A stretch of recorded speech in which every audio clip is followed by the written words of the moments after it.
Hello, everyone. Thank you so much for being here. My name is Alex. I'm the founder of Gameplay Candles, and tonight I'm joined by my co-host, a formidable fighter and fervent follower of the gods. He's a fervent fan of all things fantasy and a fastidious scholar of the game's rules and mechanics. He's fluent in the language of the Fae and Fiends, a formidable and fierce foe to any fool to cross his path. With a fierce fighting style that's as flashy as it is fearsome. He's friendly and funny with a frank and forthright personality and is always fun to have around. So please help me welcome Steve. Steve, how you doing? I'm doing great after that intro. I need to put that on my tombstone. That was amazing, Alex. I'm slowly working my way down the entire alphabet. That's the F's. If you Yes. remember last week, we did the E's. But yeah, that's I look forward to 2 weeks from now. 2 weeks from now. Oh yeah, well, we were going to talk about it, but next week we're going to be traveling. We're going to be on the road, so there's no live stream next week. But boring stuff aside, let's get to the fun part. Let's get to the discount game. Yeah. Every week we play this discount game. The way this works is I'll be rolling a d20 and we'll be adding it to a base score of 10%, a 10% discount. So let's cross our fingers for a high number here. Come on. 20. Oh, all right. This is a new record. So that's 29% off your entire order at gameplaycandles.com. 29% off for the next hour from 9 o'clock to 10 o'clock Central Time. At checkout, if you enter the code CLASS, you'll get a 29% discount. So can you imagine? I mean, the day that we get a nat 20 is going to be amazing, but that's about as close as that is as close as you can get without it. So yeah, the fun stuff. Now let's see our numbers crash. But we got a couple quick business updates before Steve and I get to our fun discussion. As you may have been clued in by our discount, we're going to be talking about classes in D&D and specifically how new players can select their favorite class. So, but real quick, let's talk about business updates. Our 3 springtime seasonal scents have been launched.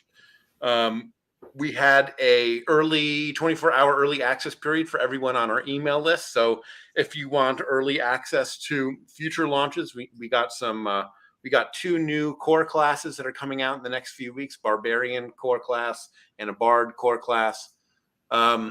If you want early access to those candles and every seasonal candle that we come out with, and go to gameplaycandles.com, sign up to our email list, and you will get that early access. But right now, our 3 spring seasonal candles are live. That is Palace Gardens. That smells like a greenhouse. It's amazing. Hero's Domain and Heroine's Realm. So those 3 are live. Check them out at gameplaycandles.com. So a few weeks ago, we realized that the automated system we had set up to alert us whenever people signed up for our scent testers team was broken. So we delayed the drawing for a free jar candle of your choice for any scent tester that provides us data on candles that we have in development. So we will be drawing that not next week, but the week after. And if I look at my calendar here, that means it's the 4th of May. 4th of May, we're doing a drawing and letting the winner know via email that they get to choose a jar candle of their choice, any jar candle, and they get it for free. If you want to be a scent tester, then head on over to Gameplay Candles. Go to that, go.gameplaycandles.com/tester and sign up. We've sent out a new wave of candles for scent testing. If you haven't got it, yes, Wonder Sizzle, May the 4th, exactly. But if you haven't gotten test candles recently, then don't worry. We're going to be pouring more. We have an entire year's worth of new candles planned out. And so you'll be getting some of the next batch. But once you provide feedback on the website that's provided in the test sent packet we send you, then you're automatically entered into that drawing. And right now, it's a pretty exclusive club. Got to say, there's only a handful of folks in it. So your odds of winning are actually pretty good, pretty decent, much better than the lottery. So if you would buy a lottery ticket, then you should sign up to be a scent tester to get free candles and win a free jar candle. It's just math, guys.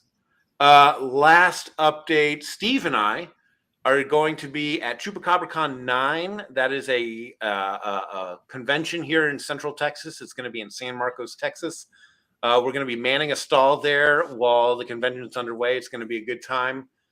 You can smell our candles in person. It's hard to describe them over internet on a website, but you can come in person and test out the candles, smell them, figure out what you like, and we may have a couple unreleased candles only available at the convention. So if you're in Central Texas area, come on down, San Marcos.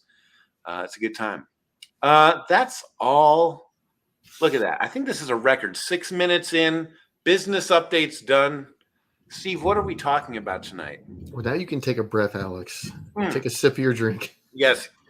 Out of this branded glass here that Steve was kind enough to get me. Check that out. Look. Looks very good. Today we're going to be talking about classes. So one of the basic things about D&D, of course, is what's your job in the world? Everyone, I think, is defined when you meet someone new. Hey, I'm Steve. Hey, Alex. What do you do for a living? Well, it's kind of the same thing in D&D. Mm-hmm. And I think most of the players I know, we have a ton of fun making new characters. And some of the fun is classes. And there's all sorts of different things that can fit your personality, especially when you're starting off. Maybe you want to do something so role-playing can be a little bit intimidating. So it's easier to be yourself. Other times you just want to step out of your skin and be something completely different that you might not be. It also depends on just the type of fighting you might want to be. So, Alex, you got, so I don't script these names, like the martial class. Yep. Which is martial classes. What would you, and for people to know what martial means? Yeah. So in this conversation, martial is talking about if you want to get in a fight and deal damage, you're gonna whack them with something. Yeah. It's gonna be, well, maybe the best way to describe it is to say what it isn't. It isn't like magical damage necessarily. That's not even true. It's not intrinsically magic. You're not using a wand. You're using a sword. I think it's your classic non-magical knight or medieval fighter or your bowman, but you're using weapons that are traditionally known. I think, just in our history and what you might be familiar with. So swords, axe, clubs, chains, mallet, hammer, whatever. All that good stuff. All the good stuff. Yeah, so, and then the other side of that coin, like I said, is the magical or caster classes. These are the classes that rely on not their brute physical strength, but their intellect or their charisma or just their wherewithal and intuitiveness to cast magical spells and deal magical damage. And finally, of course, there's the mix of the two. There's going to be some classes that sort of dip their toes in both pools, if you will, martial and to caster. So we got, Pamela Dobias adds wizards. Yes, wizards are the epitome of the caster class, whereas maybe a fighter or like a knight is the epitome of a martial class. And then there are several that blur the lines. So which ones are the straight martial classes? Yeah, maybe we can start off with that. Steve, if you look at the player's handbook in describing how to make a character, classes are one of those features that sort of define the play style, like you said. And so if I were to pick a straight up martial class first, why don't we talk about the fighter? The epitome of what I would consider martial class. Yeah, it's, I don't want to say it's simple. I think conceptually as a new player, it starts off simple, but it can get very complex as you move up levels. Yeah, so within each class, we should say there's subclasses as well. And, a lot of people point to the martial classes as being more simple. I don't know that that's necessarily true. It's not how I would say it, but yeah, fighters are simple. Barbarians are very simple, and probably, what new players might imagine D&D to be, like the Conan the Barbarian or some axe wielding Viking or whatever like that. But don't let it fool you. I think the best line I heard was from a YouTuber named Z Bashu, and he said when talking about barbarian classes, like, oh, people don't like to pick barbarian classes. Everyone if they want to hit something, they want it to be at the end of a Rube Goldberg machine of mechanics or whatnot. So yeah, fighters are like those classic heroes. They're wearing metal armor, heavy armor like a knight in shining armor, or wielding a broadsword or whatnot, and are talking about the epitome of battlefield masters, I guess. And battle masters is, funnily enough, one of those subclasses that has some options to them. So we talked about the barbarian and the Mhm. fighter, Alex. In your opinion, I mean, some of them kind of like you said are half casters, but then Mhm. another good one I think is a monk. But I mean, they do also half cast, but definitely a lot of Yeah. traditional fist fighting. When you think monk in D&D, you know, it may not be the traditional like Roman Catholic monk. No, think more of the isolated Shaolin monk. How about that? Yeah, think of like Kane on Kung Fu. Mhm. You know, that type of, like you said, the Shaolin monk. Is what Yeah, we're talking and about. like you said, they sort of dip their toes. I mean, depending on which subclass they pick, monks can wield the four elements, a la, Avatar: The Last Airbender, or they could be focused on utilizing shadows and areas of darkness and mystery to their advantage, or they could just be weapons masters. That is like much more martial class, and yet they still blend in elements of magic by utilizing key points to focus magical energies into their attacks. So, yeah, Yeah, that's a good one. yeah. Then Paladin, another one which I think is primarily Hmm. melee martial, but then definitely has their ability to cast and enhance their combat. Yeah, I'd say paladins have a special place in my heart, either because I love playing them or because I hate being a DM for them. Because like you said, they're very martial. They're heavy armor. They're up close and personal with like clubs or blunt weapons a lot. And if they get close, though, they can infuse magic into those attacks, and suddenly what was a normal warhammer hit is like infused with divine energy from their god, and just obliterating whatever the target is. So they're no glass cannon either, because these guys are like buffed up in heavy armor. So yeah, we're starting to dip our toes into both realms here with the paladin following the monk. But I don't know, Steve, you play a ranger. How would you classify the ranger? I would say it's a half caster. I mean, it's mainly a martial class. It depending how you want to do. Like I prefer the bow. I think when Hmm. it was the first character I ever rolled for and picked, and Hmm. for me, the idea of long range, was something that I don't know. I was drawn to. I think my Hmm. other you know real world hobbies kind of influenced me slightly. Hmm. So that was a fun one to pick. But there's definitely spells that I can use to enhance whatever attack it might be, Yeah. and they really do complement your attacks. I think it's like the paladin. I mean, it was a good example. And a Hmm. lot of these halfcasters, that's what it is. You're hitting or you're doing something, but then the spells are really kind of just an enhancement, kind of a buff to make that a little bit more, I don't know, Oomph. creative and fun. I mean, Yeah, yeah. Now we should specify here, because Pamela Tobias comments Texas Ranger. No, Pamela, we're talking about rangers in a D&D setting. So imagine Aragorn from Lord of the Rings, which I know you don't get that reference, but we're talking about someone who's very skilled with a I bow, think someone Robin who's Hood. very at home in the wilderlands and the wilderness, and good at tracking and hunting and surviving, away from civilization.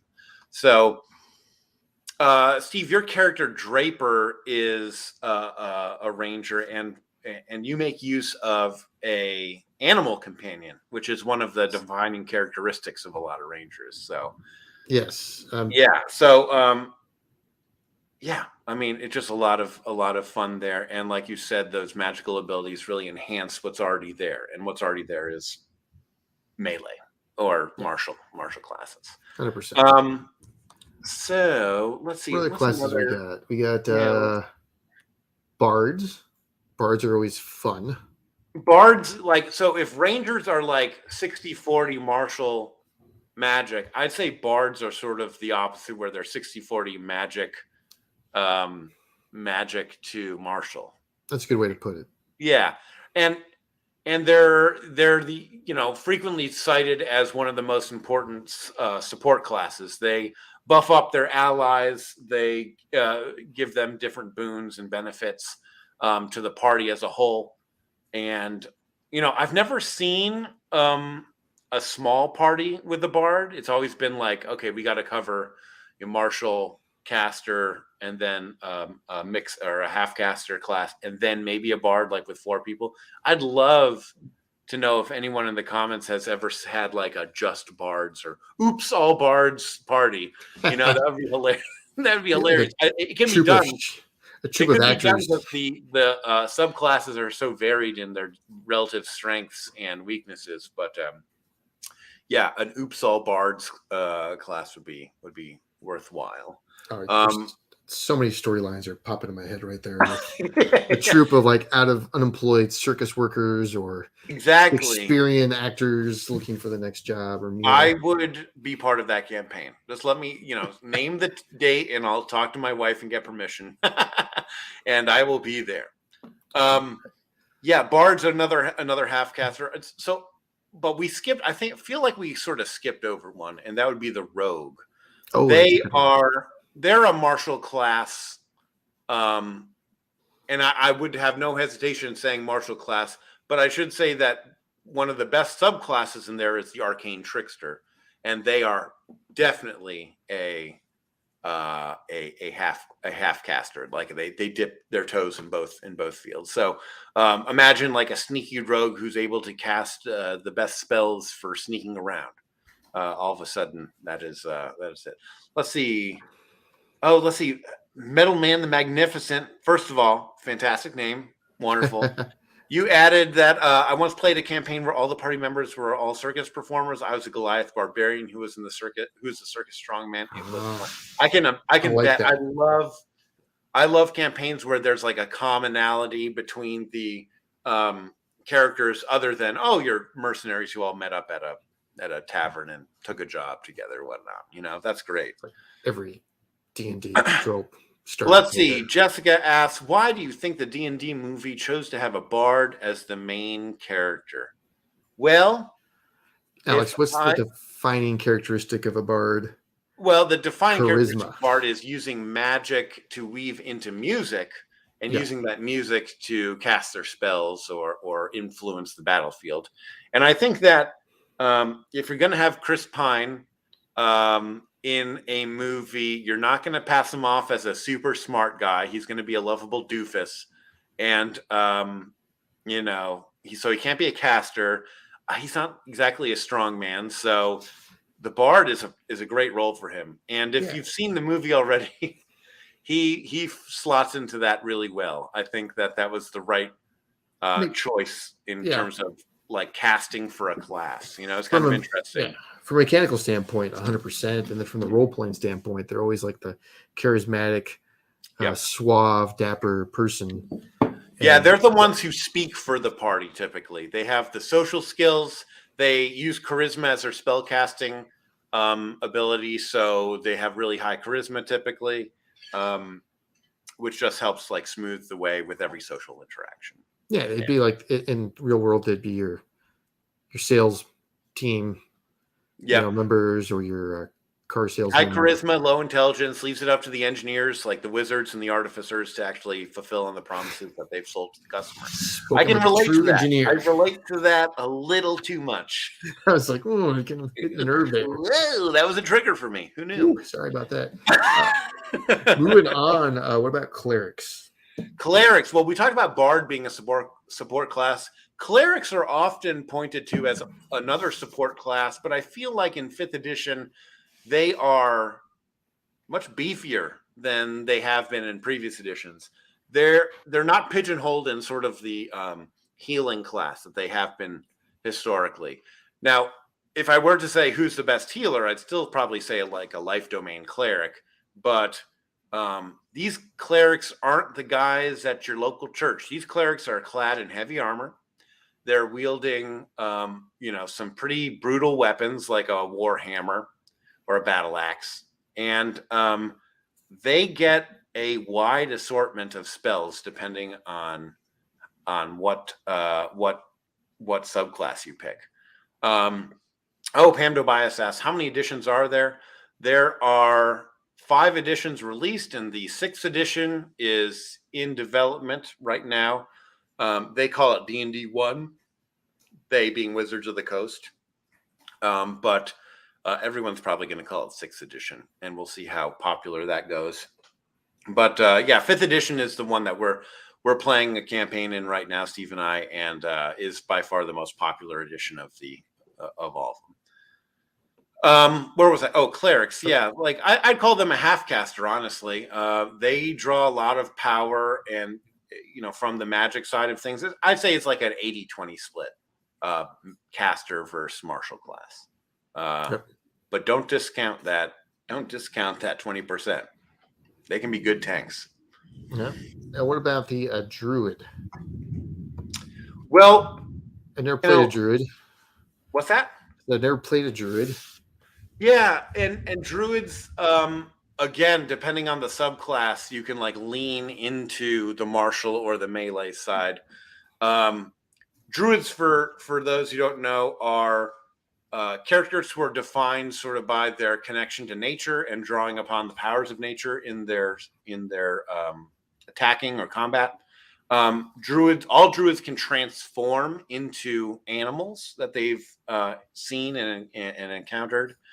And for some druids, that's where the main combat skills reside. It's like transforming into high level animals and using those animals' abilities in combat. There's a druid in the D&D movie who, to much chagrin, transferred into an owl bear. I'll leave the disagreements and arguments in the comments on that one. But some druids transform into high level enemies. Some druids just are much more in the caster side, and they cast magical spells that use the power of nature to ensnare their enemies or deal damage directly to their enemies, or summon woodland critters to bite their enemies.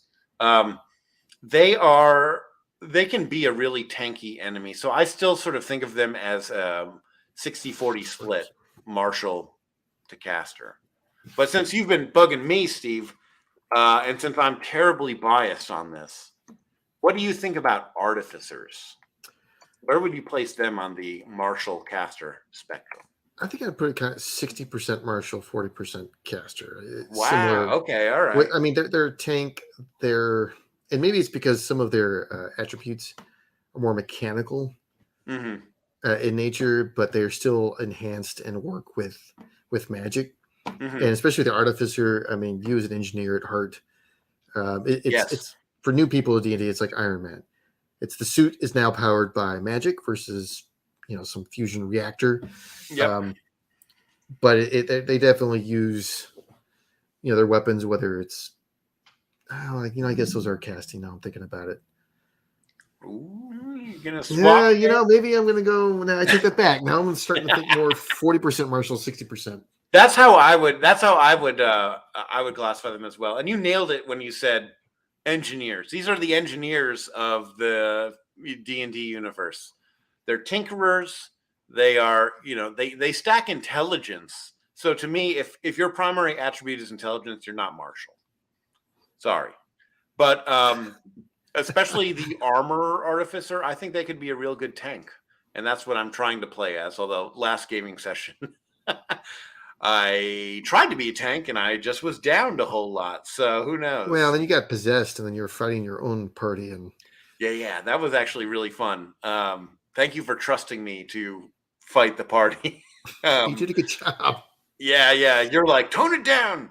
Let's see. Pamela asks, Pamela has a couple questions. Do your characters drink hard liquor? That's great that you asked that, because one of our characters' main defining trait is he's always drunk. our friend Adam plays a monk. Steve, you remember what subclass Adam's monk is? His name is Mucho. I should just refer to him as Mucho. I'm not But sure. he's always wasted. And of course, he's always wasted because he's a drunken master. He's a drunken master monk. Yeah. So he's a hard drinking monk who used to be in the equivalent of a motorcycle gang. And actually, we say he rides hogs, but it was like literally he's a short guy he's a hobbit who rides hogs, like the pigs. So hilarious. Yeah, yes, our characters. You can bet as we slowly descend and leave sobriety at our gaming table. Our character Mucho in the party also is role playing well by leaving sobriety at the gaming table. So. Right, Alex. You also, let's see, Pamela also asked, how are they intelligent? I think you're talking about artificers. Pamela, artificers have spent a significant amount of their life studying magic and understanding the inner workings of not just magic, but mechanics, and sort of weaving the two together. Especially armor artificers, they infuse magic into their armor. And so, if there's a mechanical engineer who needed to supplement electricity for magic, that would be the artificer. They're very book smart, I guess, intrinsically. And they use that as their spellcasting ability. So if you're an artificer, you should put a lot of points into intelligence so you can cast spells better. All right. Speaking of casters. What's that? I said, speaking of casters, you want to talk about the true casters, the sorcerer, the wizard, warlock? Yeah, absolutely. So the final three, like you said, Steve, sorcerer, warlock, and wizard, they are pure casters. They are weak physically and strong magically. The way their weakness sort of manifests in the game is they have low health points. They have low hit die. I know that sorcerers and wizards are D6s. I'm not sure about warlocks. I'd be shocked. Warlocks are D8? Oh gosh. Yeah. Okay. Well, color me shocked. Shocked, I tell you. But yeah, they don't have a lot of hit points, but they have magic that can deal a lot of damage. Sorcerers, they're all different in that sorcerers get their magical abilities from an innate connection to magic in the universe, in the world. They call it the weave. It's like the weave of magical ley lines that covers the world. Warlocks get their powers derived from a greater entity, like a being of the outer planes, like either a demon or a angel, or some powerful being like imbues them with magic. And wizards get magic from being super nerds and spending years and years of their life studying spells in a dusty library, and then after they've copied enough spells down into their spell book, that they go out and adventure. So yeah. Oh, let's see that. I should remind everyone, our website has a quiz on how to select what subclass, what class you are. So head on over to go.gameplaycandles.com/class-quiz. God, there's got to be less of a mouthful for that. But head on over to our website. You'll see the article on our blog, and it prompts you with a bunch of questions. It's a great little quiz to take and see what sort of class best fits your personality. Yeah, the great thing about D&D is there's always a new campaign and always a chance to play multiple different classes to your heart's content. That's true. Try something, and if you don't like it, roll for another character and have fun with it. It's just an ever-expanding world that you can just get lost in and have fun and just be yourself or be someone different. Yeah. I think the original question for this discussion was, how do I pick my favorite class? And so we sort of gave a very broad stroke description of each class, but the actual answer to this question, I think, is pick a class that sounds neat. Pick a class that speaks to you. There are some people who are power gamers who will analyze and do the math and do the probabilities and statistics to see, okay, what's the best way to deal damage in this situation and whatnot. That can be fun. If that appeals to you, by all means, do it. There's a number of resources online that will tell you exactly how to build your character. But having built a bunch of characters myself, it took me a couple years to figure it out. But I just, at this point, I'm like, forget optimization. I just want something that sounds cool, you know? And so, Yeah, I just want something that can have fun with, role play, interact with my other fellow characters, and just help drive the story. yep, exactly. So, have fun with it. Fun and rule of cool are always welcome at my table. So that's what we strive for. But Steve, look at that. We've already taken up half an hour of these kind of people's time. My gosh. Where's the Can you time believe it? gone? We're gonna have to start lengthening these or doing podcasts just to describe characters. Yeah. I mean, it was a big subject. I mean, that's It's a big subject. This is a very broad strokes conversation, folks. If you heard something that's interesting, then you can do your research online or reach out to me even. I'd love to be part of that discussion about how to go about building a class or character that appeals to you. But for the time being, I think that's all I have to say other than head on over to GameplayCandles.com. Use checkout code CLASS to get 29% off your entire order right now. And if you're listening to this after 10 p.m. Central Time on Thursday, April 20th, then don't worry. We do this every Thursday except next Thursday. Yeah,